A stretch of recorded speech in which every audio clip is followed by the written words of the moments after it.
So as the title says, I'm attempting to beat Ark before Ark 2 comes out later this year. So that means beating the Island, Scorched Earth, Aberration, Extinction, Genesis Parts 1 and 2. The only problem with this challenge is I have no idea when Ark 2 comes out. I'm only given a time frame of sometime in 2022. The starting date of this challenge is May 13th, 2022, so I have a little under 7 months to get this done. And just to make this a bit spicier, right, I'm adding some rules to this playthrough. Those being, it has to be done on hardcore, making it an off-camera side quest to collect every explorer note for each map and showing I've done so before ascending. That I'm allowed to take one tame from one map and put it on another map, but once I take it to a different map, it has to stay on the map. As an example, if I take like a raptor from the island and leave it on Scorched Earth, the raptor has to stay on Scorched Earth. That I'm not allowed to use tech until I get to Extinction. Lastly, I have to ascend off the island at Gamma, Scorched at Beta, and every other map after that on Alpha. The reason for me doing it like this is so that I should be able to gradually unlock all the tech grams as I beat every arc. So when I get to Extinction, I should have all the available tech grams that are on like Genesis things, right? To help with this, I'm using 5 mods, mostly because I have college and work to tend to. These mods for the most part aren't game breaking and to make the game a lot less time consuming. These mods are better spawns, which gives all maps level spawns similar to Ragnarok. Better beacons makes it so that beacons aren't actual garbage half the time and are worth going for. Mutation cable, because non-stop breeding animals for about 6 months is something I don't have the time for, nor it's something I want to do. How to survive Explorer Notes debuff, just so that I don't hit max level too quickly when looking for Explorer Notes off camera, and as a punishment for using the 3 mods listed before this one. The hairstyle mod is just because I like the way the hairstyle looks. This one here really isn't too important. As for the stats I'll be using, it should be in the description for every video for this series, along with the names of the mods used. Lastly, if you do like this video at any point in time, consider leaving a like and subscribing, and let's get into it.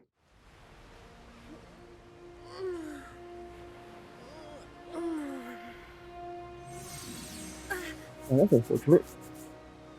Got a whole yellow beacon there and I can't grab that. Alright. But, yeah.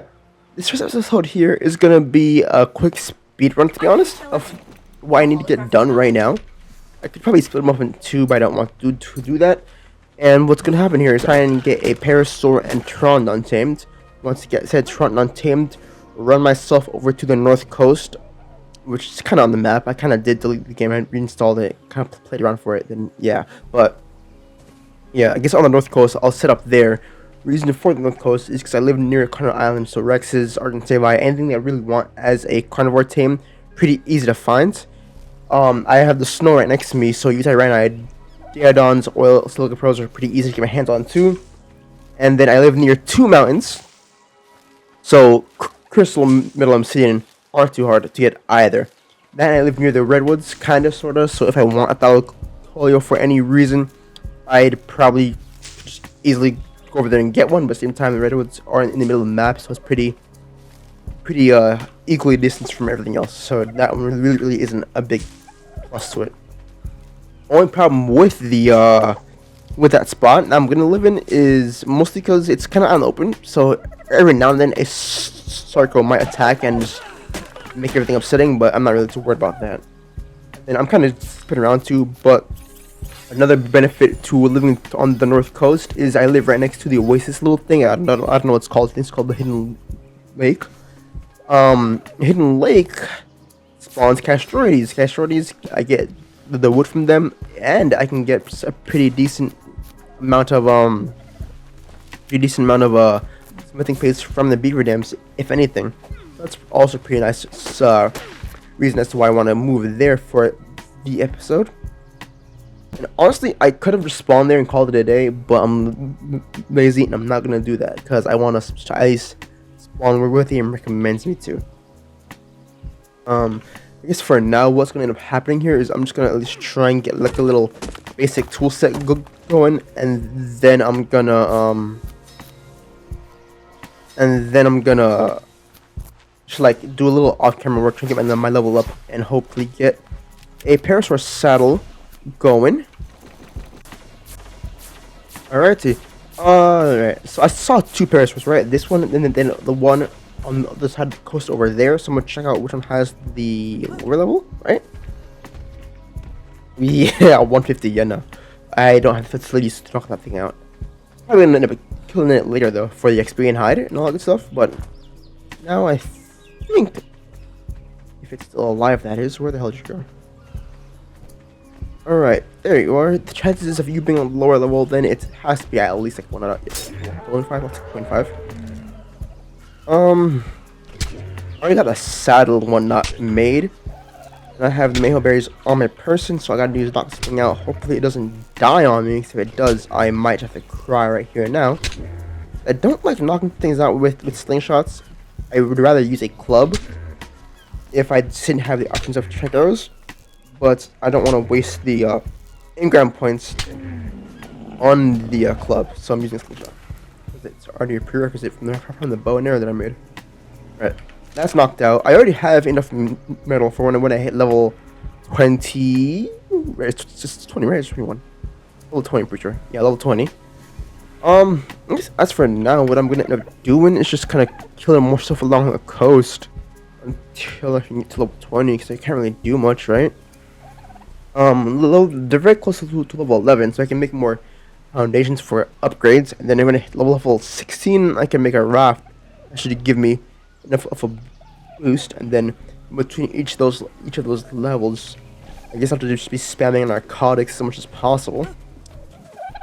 Right now, I don't think I'm nowhere near close enough to maxing out my my inventory space with raw meat. That's usually what I do, just kind of max out like that. So, let me see, there's another parasaur here. I'm probably just killing this guy here. What level are you? That's 5? Yeah, easy kill. I said I was only got 150, but I have no idea if I'm even physically capable of doing so. Because I don't know if I'm able to put enough arrows into it before it just runs away. Might be able to, but I'm not too confident that I might just leave it alone for now.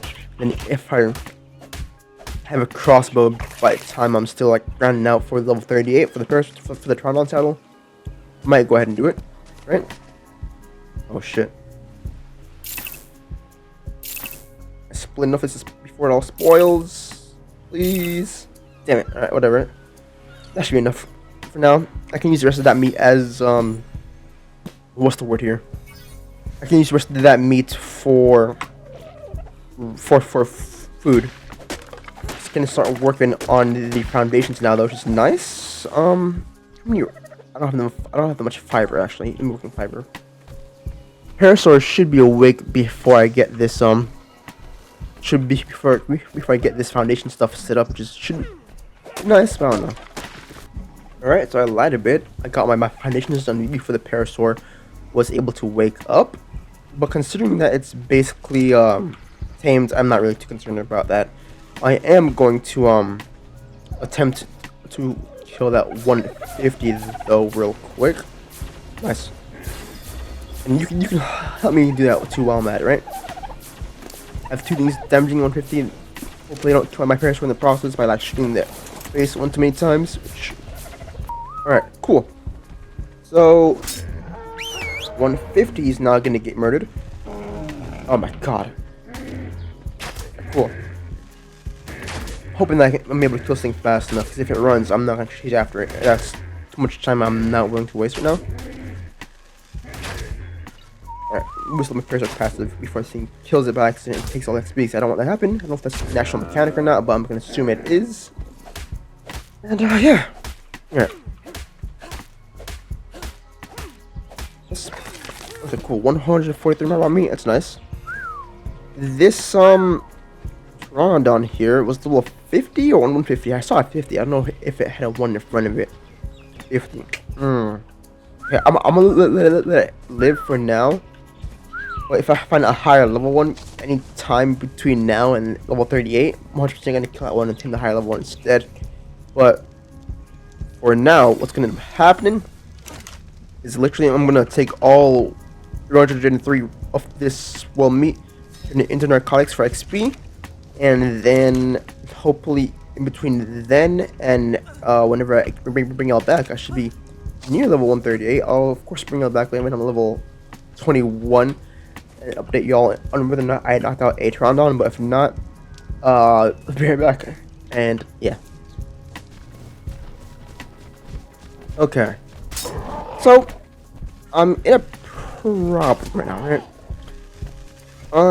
So here's a 145 Pteranodon, right? Thing is with this Pteranodon though, is that it's surrounded by Troodons. So I have no idea how long this thing might survive. Which should probably be very low, but I'm hoping it survives. It's long enough. I don't have any more than that chance, aren't I?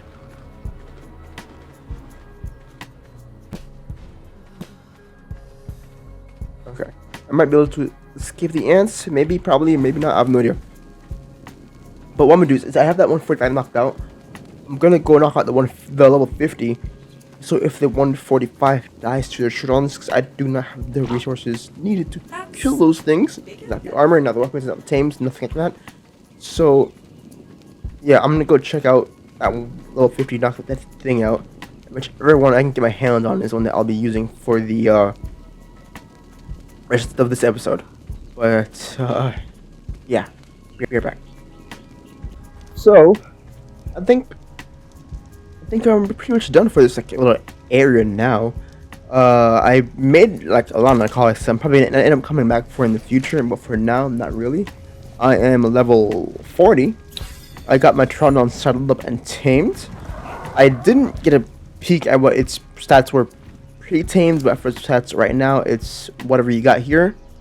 I don't really know what's what good stats are for Pteranodons, because I don't really go on my way to tame them like that.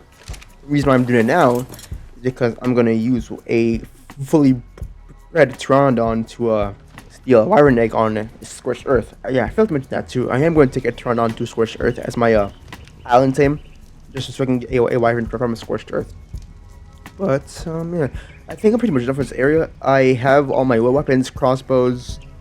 I have my saddle, narcotics. I made 5 furs and a smithy just so that when I go to the north coast, I don't have to make them there because it's kind of hard to get materials when you don't have a Argentavis or whatever to grab them all in bulk. But yeah, as I'm flying over, right, I have a slight game plan as to how I'm gonna progress through the maps. As for Genesis maps, I don't really know what to expect because I haven't played on any of the Genesis maps except for Genesis Part 1 for like an hour. But I just couldn't figure out how to deal with. I think they were called like the Swarm or something on the swamp. So I just kind of literally cried after dying for so much. Couldn't figure out how to deal with them. And they haven't touched Genesis ever since. I think that was nearly 2 years ago, right? Right? Because Genesis Part 1, I think, came out in 2020 or 2019, something like that. I don't know. But yeah, as for the Genesis maps, I have no idea how I'm gonna operate on those because I have no experience on them whatsoever.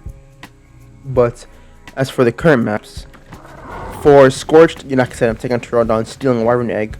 I'm gonna try and get a very good lightning Wyvern, so for when extinction comes along, I can use that against the Desert Titan. I think, because I honestly do not know how to challenge the Desert Titan. The other two Titans are very easy. I just like jump them with Gigas, but the Desert Titan, never ever have I actually been able to properly take it down ever since the Manic Armors got like a nerf. Because I'm pretty sure there was a point in time when the Manic Armors could like just delete the Desert Titan. And then for what I'm bringing from Aberration, I'm probably gonna end up bringing a Rocket Drake because I don't really think I can get much use out of a Reaper. Because I think any form of light damages them, right? It's like sunlight, bulb dog light, you know, any kind of light. So I think I'm just gonna take a Rock Drake and figure out what I'm gonna do with it. Maybe I can use it on extinction just to like run through the caves that much easier, but I don't really know just yet. And then, like I said, if that's for the Genesis maps, don't really know what I'm gonna do on those. So yeah.